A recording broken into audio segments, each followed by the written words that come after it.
Hello and welcome along to Mondo Chelloveck movies. My name is John, and this video is going to be my top 10 4K 1930s to 1960s Technicolor movies. Wow, what a mouthful. Now, as a quick disclaimer, I must admit I'm no technical whiz, so I can't tell you exactly what Technicolor is.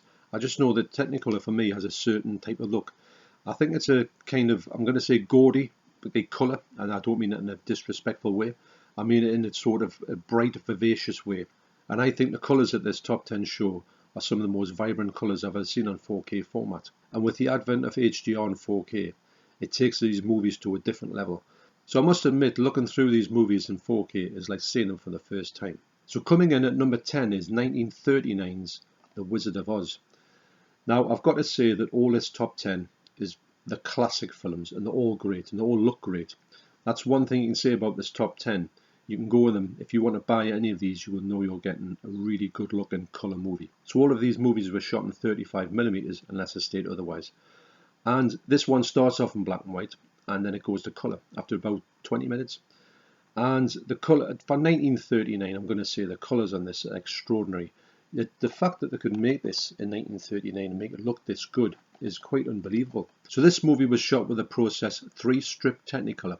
I don't really know what that means. There's a few movies that are shot with the same process actually on this list. I just know that it comes up when I'm searching through the details of how they were actually shot. And all I know is when I see that process, it means I'm in for a special presentation.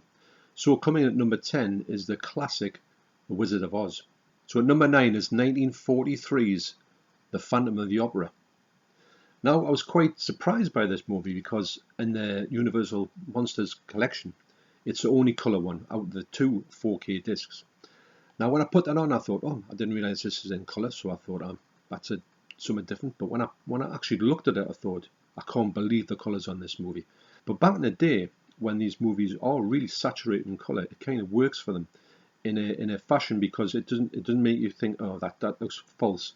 It looks quite warm, quite inviting, and quite different. I just like the different look of these movies. That's why I've picked this sort of time period from the 30s to the 60s. Not only is this movie colourful, it's really sharp as well. So you're getting a really good, surprisingly good presentation on 4K. So if you're ever wanting to know what the best picture quality of the Universal Monsters is, it's definitely this one. It's the only colour one as well. But it just looks absolutely spectacular. It's great to get these movies and be surprised by them. So at number 9, that's The Phantom of the Opera. At number 8 is 1953's The War of the Worlds. Now this was another revelation for me. I put it on thinking it was going to be, adequate. It was going to look quite nice. But I just couldn't believe how bright these colours were and how good they looked. They were just, the greens were super green. The people's faces were just so the colour of their faces was just absolutely brilliant. The colours of everything was amazing. This is another 3-strip Technicolor movie as well. And I don't know what it is about that format, why it's so good. It just really is. And this is, all these films are great. These are what I consider classics, and I would consider anyone who likes movies could get a lot of stuff out of these movies. This is why I'm not really talking too much about the films, because I know they're all great films, and I think that I've had such a good time with these movies. Sometimes surprisingly, actually, I was surprised at how really good this movie is. I mustn't have seen it back in the day because it would have stuck with us. The colours was the thing when I put it on, and all of these movies, when I put it on, I thought, I can't believe what I'm looking at colour-wise. It just shows you what HDR can do for a movie on 4K. So a stunning movie on here, and you do get another movie on here, only on Blu-ray, but the Blu-ray looks really good as well. So that's at number 8, that's The War of the Worlds. At number 7 is 1961's Blue Hawaii. Now this movie should look good because it's shot outside. It's shot in an amazing Hawaii, the location. So it's got everything going for it that could show off the colours. And also as well, not in all of the movie, but some of it is super sharp. You wouldn't believe how sharp some of these scenes are, especially when it seems to be outside, driving around in cars in Hawaii. They just seem to be crystal clear to the point of just being delicious. And this movie is my favourite Elvis Presley movie. Yes, it is what it is. It is a bit, silly in a fashion, but I just think it offers everything that you want for an Elvis movie. So this movie was shot with a process called Technicolor dye transfer. It's sometimes hard to separate these movies because they all look spectacular, but I do think that this one looks just a little bit sharper than War of the Worlds. So at number 7, that's Blue Hawaii. And at number 6 is 1954's Rear Window. Now this set was given to me by Paul, aka the 4K Chef, link down below. So this movie was filmed on a set, so I think they could have introduced some kind of lighting into it, which makes this movie stand out. So Alfred Hitchcock knew how to make a good looking movie. Now people's features on the faces and the eye colours, especially on James Stewart, it just pops out. It's just absolutely brilliant. And it's a bit of a visual treat in essence because of the setting of it. The movie's brilliant, of course. And but the colours are just, I don't know if it's been enhanced because of the lighting that they've had on set, but it just makes for a spectacular experience. I haven't found out any details of actually how this was made, although it was shot in 35mm, but I do know it looks spectacular. So at number 6, that's Rear Window. At number 5 is a classic 1968 movie, 2001: A Space Odyssey.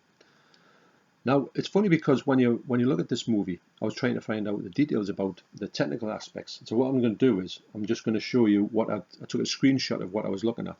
Because there's that much stuff going on with it, I really don't understand it, if I'm honest. I'm very much in the dark when it comes to this. So if you want to freeze frame that and see what this is all about, it's got a load of stuff going on. I don't think I can explain it. For me, this one is one of the best looking 4Ks I've seen.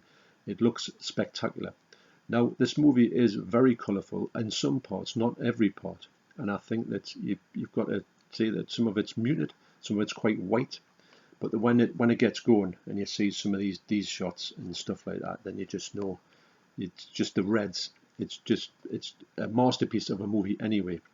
And I knew that Stanley Kubrick would be on here somewhere because of just how good he is and how his visionary mind works. So this movie is probably most technical on this list, and you can tell that Stanley Kubrick is trying to push the boundaries with all this filmmaking sort of stuff that he was trying to do in it.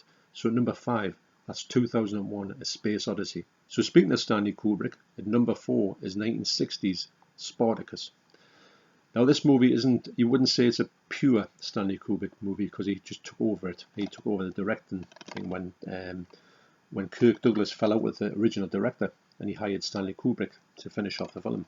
So the way this is shot as well, I'll have to show you this that I've got off the net. Take a look at that. Because there's a lot of stuff going on. Take what you will from that stuff I got off the net.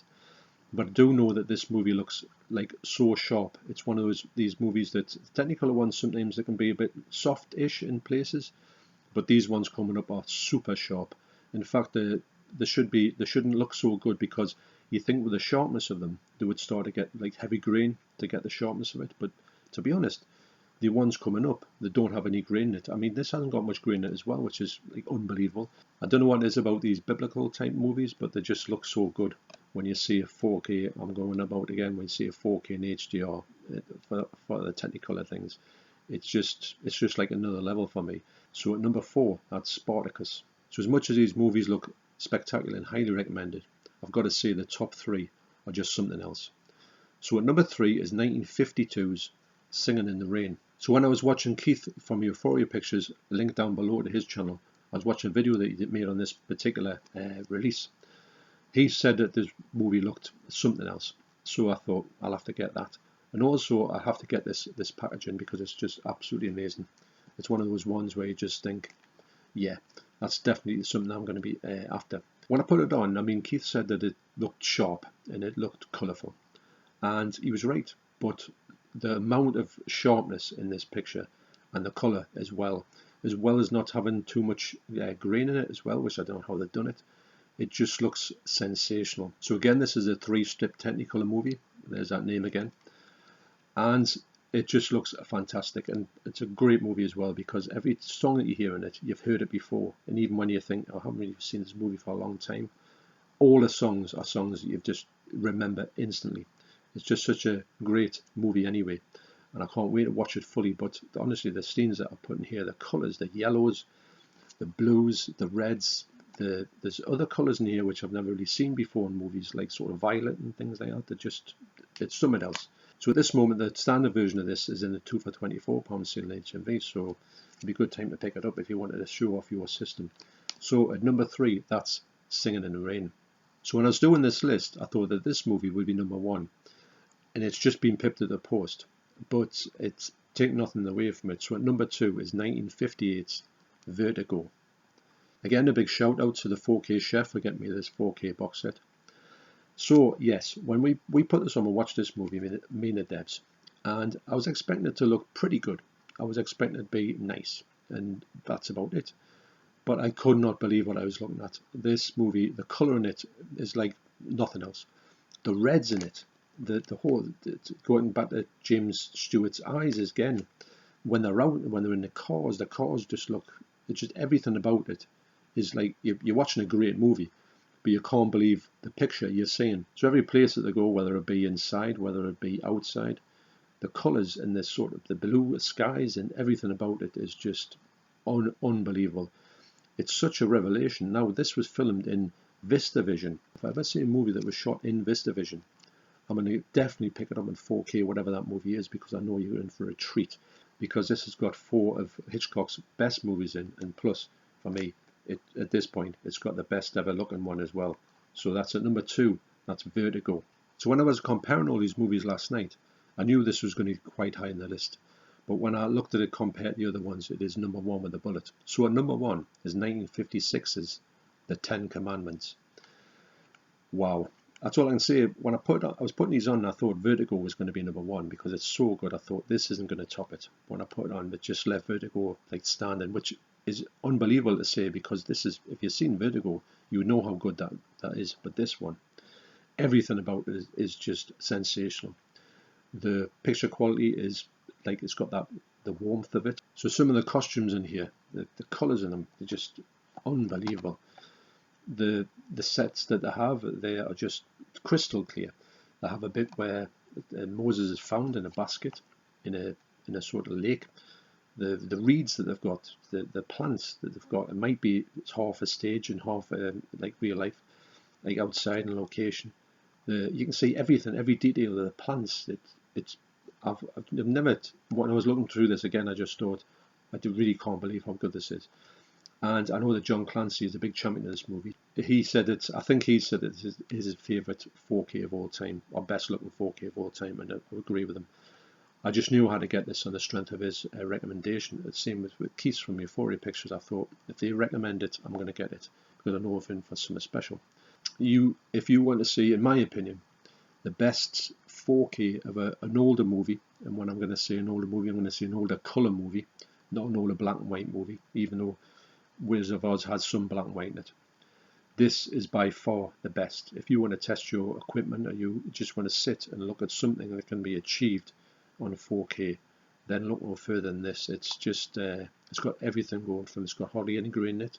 Yes, sometimes when they've got these massive sets and they do put some matte special effects in it, does take the quality down a touch, but it doesn't matter at all because 10 seconds later you're going back to the best quality you'll ever see, from my opinion.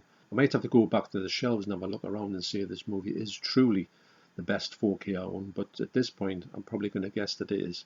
So wow. So number 1 with a bullet, that is the 10 Commandments. So thanks for watching, you take care, and I will see you in the next video. Cheers.